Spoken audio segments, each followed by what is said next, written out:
Bon, mercredi les pirates, c'est jour de formation et cette formation va vous permettre de réagir quand votre conjoint est devenu difficile, hein, ce qu'on appelle une personnalité difficile, qui est têtu, hystérique, borné, qui rentre, qui boude, etc.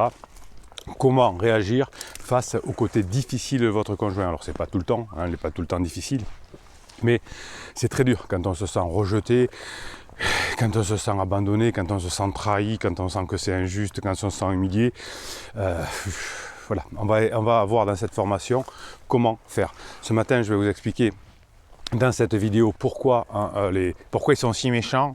Je vais vous expliquer pourquoi parfois le désir de vengeance est quelque chose qui est fréquent, hein, pendant la crise existentielle. Je vais vous expliquer ça. Je voudrais d'abord vous donner une métaphore. Elle m'est venue, donc comme ça je vais vous la dire. Alors je vous les donne en primeur. Ces métaphores, ces petites histoires tous les jours sur Telegram. Maintenant j'ai décidé que voilà, ça durera ce que ça durera, mais je vous mettrai des audios que je vais faire aussi sur Telegram. Alors vous avez bien sûr toutes les ressources que vous mettent les pirates, mais sur Telegram, hein, sur le canal Bruno Marchal, vous allez sur Telegram, tapez canal Bruno Marchal, et suite à un coaching, suite à une idée qui m'est venue, je vous fais un audio flash avec une information importante. Voilà, donc par exemple, la métaphore qui m'est venue une nuit, avec le soleil et les nuages. Donc le soleil, c'est votre relation. Hein, vous êtes ensemble depuis 5, 10, 15, 20 ans, le soleil est toujours là. Mais parfois, il y a des nuages qui vont passer entre vous et votre conjoint. Alors des fois, c'est des nuages qui ne sont pas très importants. Hein, c'est un petit nuage d'été, un voile, ça passe vite. Et puis des fois, c'est des orages, des tempêtes. Hein, vous savez, j'habite dans la région de Montpellier et on a ici ce qu'on appelle les épisodes méditerranéens et les épisodes cévenols, à ne pas confondre. Et là, pendant un jour ou deux, c'est la catastrophe, les routes sont inondées, etc. Ça ne dure pas très longtemps, mais c'est très intense. Et puis, si vous habitez dans le nord de la France ou ailleurs, il y a parfois des moments très longs, des hivers très longs. Alors, pas forcément tous les jours des tempêtes, mais on ne voit pas beaucoup le soleil. Hein, on voit pas beaucoup le soleil et ça commence à devenir long. Donc les nuages, finalement, ce sont les moments down de votre conjoint. Le soleil existe toujours, mais on ne le voit plus. Lui non plus ne le voit plus parce qu'on est en bas. Donc les nuages sont passés dans le cerveau de votre conjoint. Alors qu'est-ce qui se passe? Eh bien, qu'est-ce qu'il fait quand il ne fait pas beau? Eh bien, on va travailler sur l'intérieur. Donc on va rentrer à l'intérieur de sa maison et on va faire les travaux nécessaires. Donc là, la métaphore, c'est vous allez rentrer en vous quand votre conjoint est en down, quand il y a des gros nuages, et vous allez bosser pour rénover votre maison, hein, pour trouver des nouvelles idées, pour être la meilleure version de vous-même.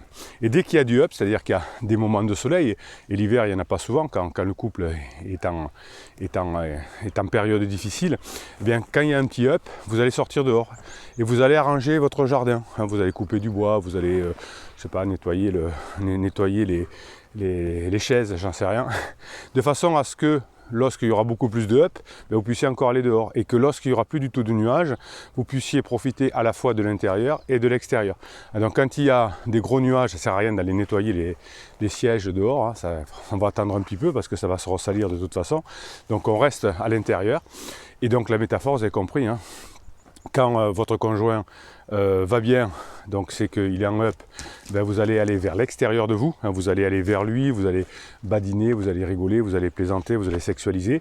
Et quand votre conjoint et les nuages passent, eh bien vous allez rentrer dans votre intérieur et vous allez bosser sur vous. Voilà, donc de façon qu'à la fin de la crise, quand il n'y aura plus de nuages, eh bien vous puissiez profiter et de l'intérieur et de l'extérieur, parce que si vous restez que dans votre intérieur, à la fin de la crise, vous n'aurez pas bossé votre extérieur et donc là, il y aura sûrement plus de couple.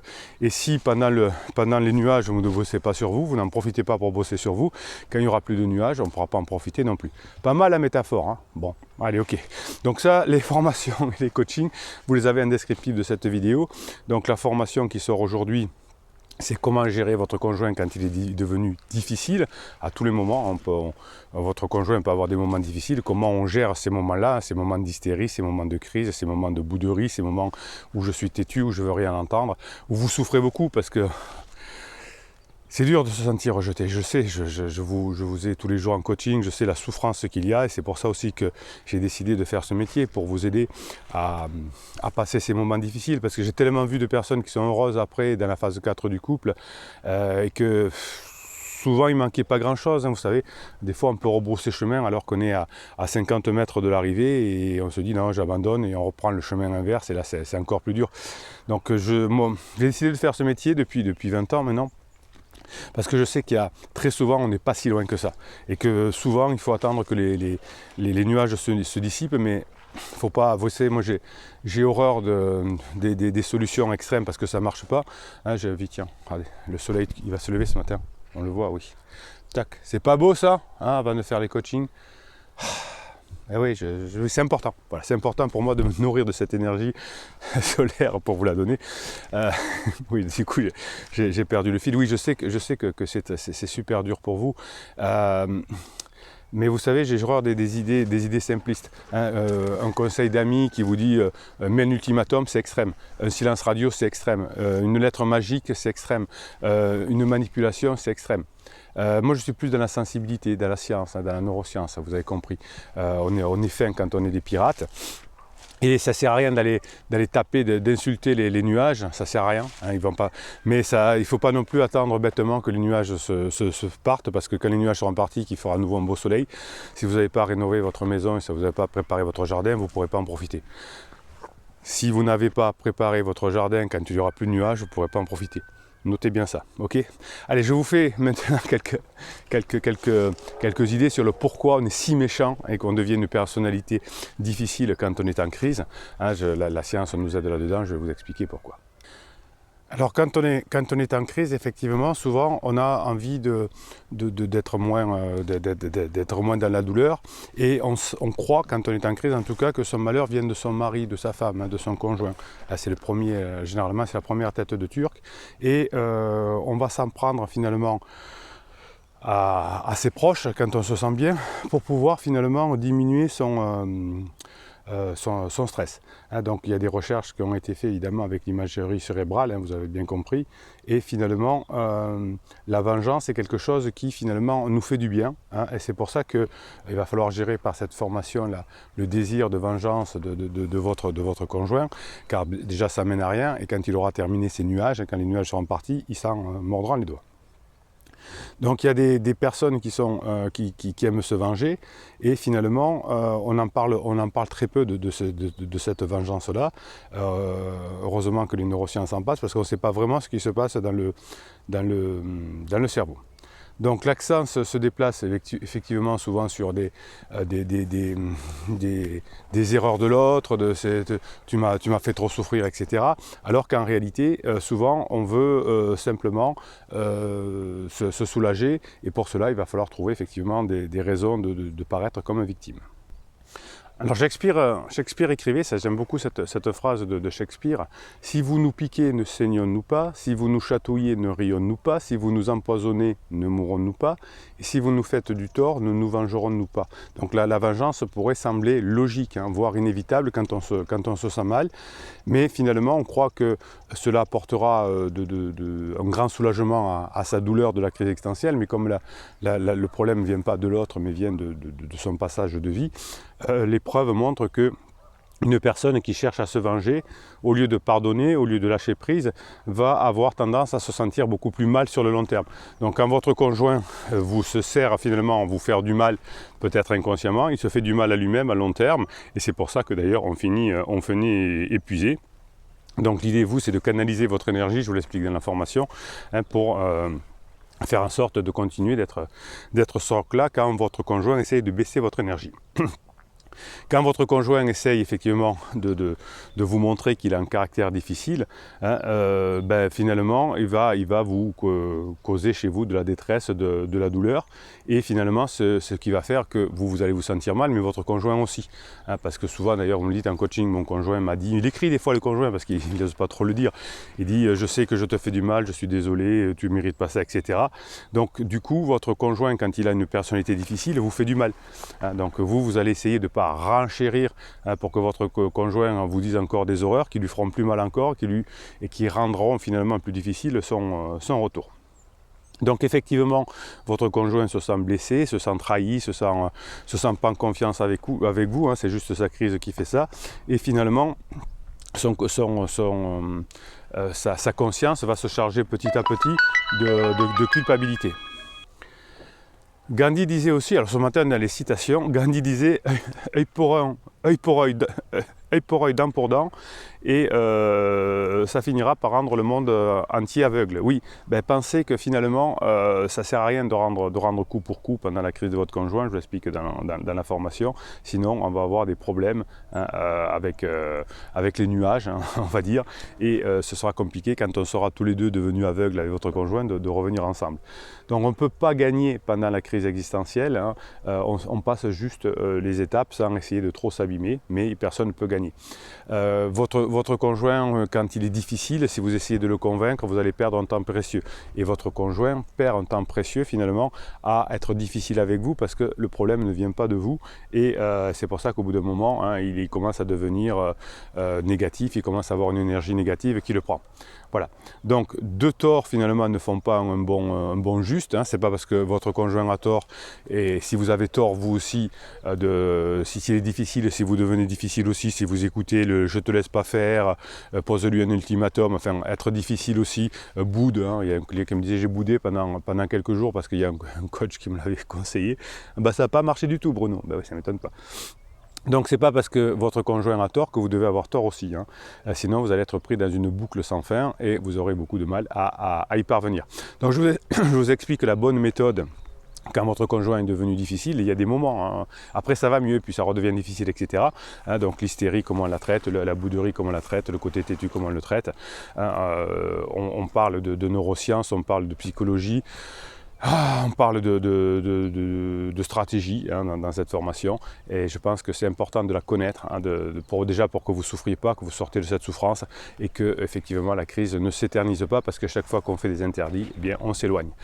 Je vous parlais tout à l'heure de Telegram, je vais vous donner un ou deux télégrammes qui me sont arrivés. Hein. C'est les télégrammes, c'est les WhatsApp que vous m'envoyez toute la journée à destination des autres pirates et je vous les mets sur le canal Bruno Marchal sur Telegram et juste après hein, je vous tire un ou deux commentaires au sort et on se régale parce que vous adorez que je vous parle et que je parle de vous et vous avez bien raison.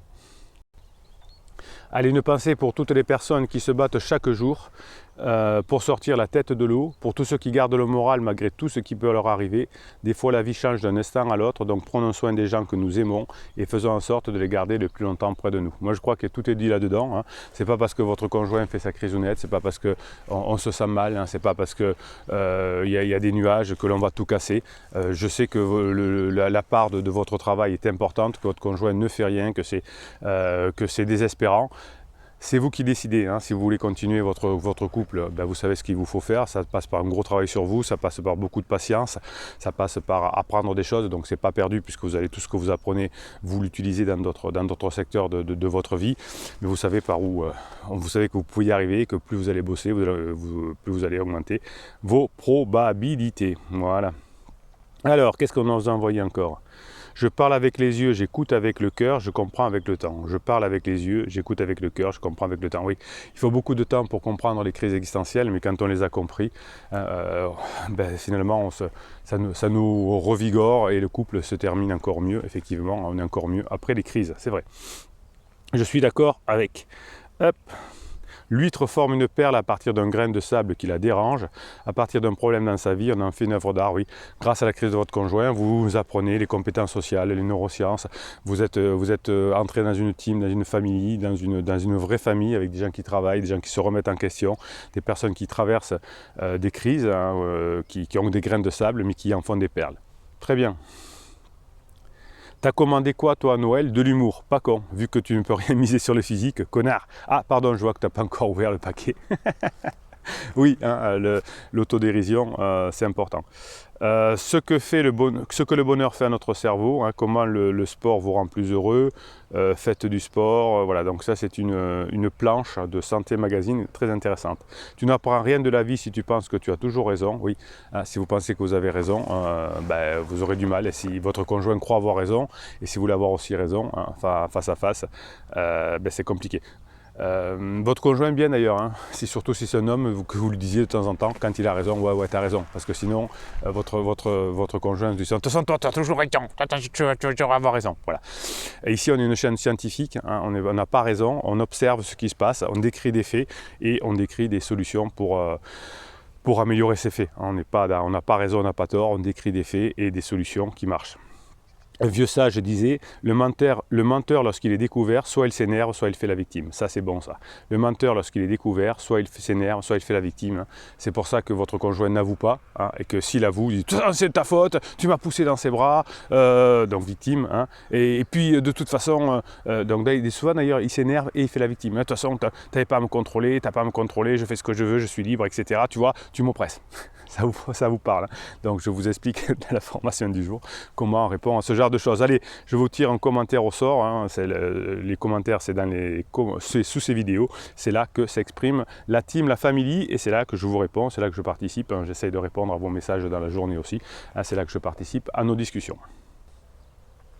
Neigeline, cessez de vouloir avoir raison. Quand on ne connaît pas cette chaîne, la crise qu'on nous reproche tout et n'importe quoi, oui, à votre conjoint, c'est pour ça qu'on a fait cette formation aujourd'hui, vous reproche tout et n'importe quoi. On abîme nos souvenirs communs, on veut même modifier nos souvenirs en solo, oui, quand on est en crise, on modifie les choses. On a besoin de se raccrocher à quelque chose, on cherche à défendre les faits et la vérité. Oui, alors les faits et la vérité, vous les connaissez, hein, même si je vous expliquais dans le live qu'on a fait la semaine dernière que la science nous montre qu'on oublie beaucoup, hein, on oublie beaucoup de choses. 2/3 des choses sont oubliées quelques semaines après. On a fait des stats en mémoire. Regardez le live de la semaine dernière, vous comprendrez. On finit par noter pour ne pas sombrer dans la folie. Oui, hein, c'est pour ça que la justice, la police et les gendarmeries notent tout. En fait, quand on a repris confiance en soi, qu'on est sûr de ce qu'on a vécu, ou du moins ressenti, qu'on peut laisser l'autre avoir raison. Oui, laisser l'autre avoir raison, c'est pas le problème. Hein, le problème, c'est d'arriver à vos fins, à vos objectifs.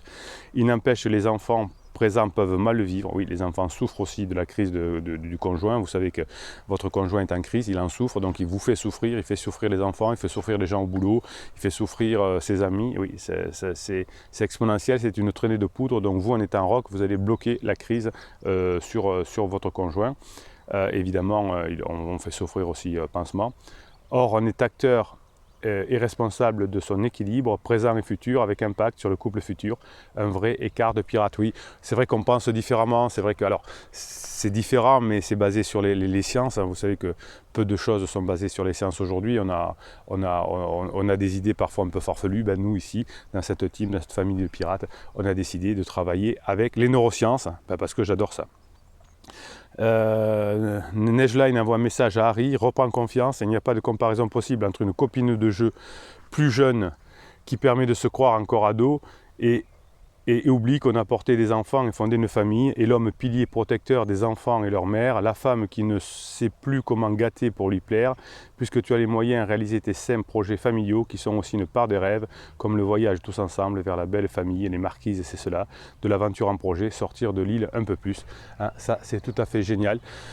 Voilà, ce que j'apprécie chez vous les pirates, c'est que quand il y a quelqu'un qui a un coup de down, eh bien, il y a tous les autres qui l'aident. Hein. Alors mettez-moi beaucoup de choses positives là dans les commentaires dessous pour que finalement il y ait une énergie positive dans cette team, dans cette famille. Et puis quand de temps en temps quelqu'un a un down, il lira tous les messages positifs qu'il y a et ça lui redonnera le moral. Voilà, allez, je vous laisse aller voir la formation. Vous avez tout le catalogue des formations et le descriptif des formations en descriptif de cette vidéo. Vous avez aussi un descriptif de cette vidéo. Les 4 coachings possibles. Allez, passez la journée que vous méritez. Je vous kiffe grave.